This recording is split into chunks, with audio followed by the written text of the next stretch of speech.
My name is Jeremy Haskell. I'm with JobsInTheUS.com, and we're here at the 3rd Annual Strategic HR New England Conference at the Omni Mount Washington Hotel in Bretton Woods, New Hampshire. And I'm joined now by Aaron Dignan, who is a returning speaker, was with us last year. And you talked a bit last year about game theory and how that works. And I understand there's something new in the works for this year. Things have changed. Yeah. One of our jobs in working with companies is helping them adapt to changes like that and adapt to new ideas. And what we found is that the bigger and more important the institution is, the more they struggle with change, with adaptivity. So we've been spending the last year studying systems that do a good job with that, and then starting to port those learnings over to some of the biggest companies in the world. Yeah, and you were talking a bit before we went on camera about how the larger organizations are having shorter periods of time of really being kind of at the top. Yeah, the data, there's some good Richard Foster data that shows if you were on the S&P 500 in 1960, you'd be on it for 60 years. Today it's about 15. And in the future, it's heading towards sort of an average of 10. So you can't count on being big for as long as you used to.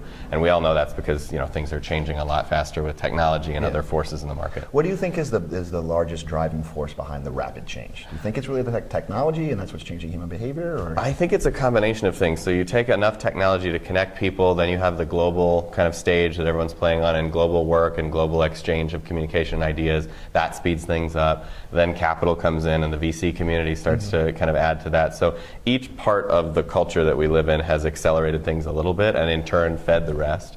And we just see it moving into a cycle where you can found and exit $1 billion company in 12 to 24 months these days. That's very different than it was in the past. That is very different. Now, this is very interesting. I know you're talking about looking at beyond organizations, looking into the animal, community, bees or ants or things like that. What are some of those takeaways that people can take back to their kind of ground level day-to-day interactions? Yeah. We found about 7 shifts actually that I'll talk about in the speech today, but the ones that I'm most excited about are moving from planning to kind of embracing uncertainty. So if you think about most cultures, we do yearly reviews, we do yearly ratings, we do yearly budgets, we do yearly or even tri-yearly, strategy. We're going to have a 3-year strategy. Well, when things change faster, the value of a plan goes down and down and down at that rate of speed. So now we're actually trying to embrace uncertainty in a different way and say, if we don't know what's going to happen, how would we operate? How frequently would we review? How frequently would we budget? And so that kind of shift is really interesting. And the other one that I'm kind of in love with is moving from hierarchies to networks. So rather than serving kind of the man, serving the one at the top, and not really connecting to a broader community, actually thinking about a business and its purpose as something that's nested in a much broader network. So you take a business like Airbnb.